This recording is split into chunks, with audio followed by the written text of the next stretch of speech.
और योग आज ही नहीं सदियों से चला आया है, जिसमें पहले लोग मिनटों घंटों यानी कि दिनों के साथ साथ वर्षों तक हिमालय बैठे लोग तपस्या किए, और वो तपस्या ही योग से योगा पर हो गई, और जिस पर हमारा तन ही नहीं हमारा मन भी प्रसन्न होता है, स्वस्थ होता है, और स्वस्थ शरीर में स्वस्थ मन का विकास होता ही नहीं होता है। और अगर ये लगातार किया जाए तो हमें दवा लेने की कोई आवश्यकता नहीं है। और आज के ज़माने में वो योग से योगा हुआ है, तो जिसमें कबीरदास ने आत्मा और परमात्मा से मिलन का भी इसमें जो बताया है, तो उसमें वो बताते हैं वो जब योग करते हैं तो हमारे शरीर में अष्ट कमल होते हैं, 8 जगह हैं जहाँ पर प्राण होते हैं, और उसमें हमें जो है कुंडलिनी को जगाना पड़ता है, जिसमें हमारे शरीर में नाभि से 5 ऊपर और नाभि से 3 नीचे जहाँ पर प्राण है, और सबसे नीचे मूलाधार चक्र होता है, और सबसे ऊपर अष्टकमल होता है। तो हमारी जो नाड़ी है वो मूलाधार चक्र में सुषुप्त अवस्था में पड़ी रहती है। मूलाधार चक्र में सुषुप्ना नाड़ी सुषुप्त अवस्था में पड़ी रहती है। हमें उसको ऊर्ध्वगामिनी करना होता है, हमें उसको जगाना होता है, और जगाने में फिर वो धीरे धीरे बढ़ती है। नाभि के 5 ऊपर है, नाभि के 4 अंगुल ऊपर, एक यहाँ, एक दूसरा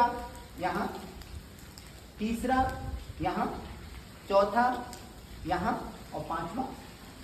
ये 5 है नाभि के ठीक नीचे जहां पर प्राण नहीं है। अगर बाकी जगह कहीं चोट लग जाती है तो मनुष्य बच सकता है, लेकिन एक जगह चोट लगती है तो मनुष्य की बचने की संभावना नहीं होती है, तो वहां पर आत्मा होती है ना, यहाँ पर वहां पर प्राण होते हैं। तो वो सुषुम्ना नाड़ी धीरे धीरे धीरे धीरे धीरे धीरे जगाया जाता है, और जगा करके आते आते यहाँ पर आएगा, फिर यहाँ पर आएगा, फिर यहाँ आएगी, फिर यहाँ आएगी, यहाँ। जब यहाँ पर वो सुषुम्ना नाड़ी जब पहुंच जाती है तो वहां पर 2 नाड़ी आपस में मिलते हैं, ऐसे करके 2 अलग अलग होती है, जिनको सूर्य चंद्रमा, एड़ा पंगला, गंगा जमुना, है ना, ये नाम दे रखते हैं कबीरदास ने। बाकी योग ने वहां पर ये दोनों मिलती हैं, तो वहां पर एक श्वेत रक्त झड़ता है, और जब श्वेत रक्त झड़ता है तो एक अनहद नाद सुनाई पड़ता है। वो अनहद नाद जिसमें बताते हैं इस संसार में क्या हो रहा है, तो वो कुछ नहीं सुनाई पड़ेगा, आपका आत्मा और परमात्मा का मिलन होगा, जिन्होंने उसको अनहद नाद दिया। कबीरदास का नाम दिया अनहद नाद दिया, और वे योग की पूर्ण अवस्था है, और वो पूर्ण अवस्था एक दिन में नहीं होती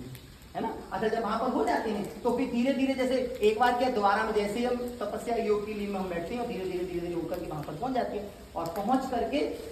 फिर संसार की कोई चीजें नहीं, है ना, जिसमें उनके कबीरदास ने हमारा हंसा उड़ करके आसमान में जाता है, इसको शून्य प्रदेश भी कहते हैं, है ना। शून्य प्रदेश है, अंतरिक्ष है, शून्य है ना, ब्रह्मांड है ना, जहाँ पर वहां पहुंच करके फिर महीनों घंटों वर्षों तपस्या पर लोग जी रहते हैं, है ना। वो तो उनका वो रहा है, और ये निर्गुण उनका योग साधना का। लेकिन आज ये संभव नहीं है वो योग करना, तो योग को योगा कहा है कि हम अपने शरीर को स्वस्थ रखना है ना। तो जिसमें बच्चों के जैसे पीटी का होता है वो भी योगा में ही है, और बल्कि व्यायाम में इतना भी है, वैसे व्यायाम में बताया गया सबकी उम्र के हिसाब से व्यायाम रखे जाए, और व्यायाम जो हम लोग करें तो एक दिन इतना हार्ड व्यायाम ना करें कि अगले दिन हम कर ही ना पाए। तो जब हम लोग व्यायाम शुरू करते हैं तो फिर वो सॉफ्ट यानी धीरे धीरे करके फिर आगे उस पर बढ़ते चले जाते हैं, और इतना व्यायाम हो कि जो फिर आगे दिनों तक चलता है। दूसरी बात ये है, उसके नियम भी कुछ है, जैसे हमने आपको बताया ना साइड इफेक्ट वाला होता है, दवाई साइड इफेक्ट नहीं इसका नहीं है, लेकिन फिर भी हमें ये ध्यान रखना पड़ता है। जैसे आप व्यायाम कर रहे हैं तो वस्त्र आपके थोड़े से मतलब एकदम इतने वो नहीं, टाइट नहीं होना चाहिए, बहुत ज्यादा ढीले भी नहीं होने चाहिए, और इतना टाइट हो माना आप हाथ पसारे पैर पसारे तो पूरा आपका जो शरीर पूरा आपका खिंचाव नहीं सके, जो ये आराम के लिए है ना, परेशान आपको ना करे इसके लिए। दूसरा ये है कि जब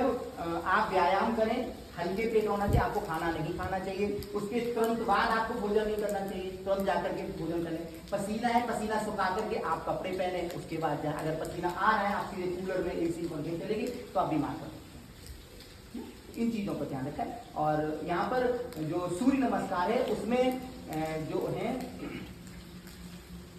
पूरे सूर्य नमस्कार में 12 बार करा जाता है, उसमें जो एंगेज है वो पूरे उसमें योगा में आ जाते हैं। तो हम आज सूर्य नमस्कार का अभ्यास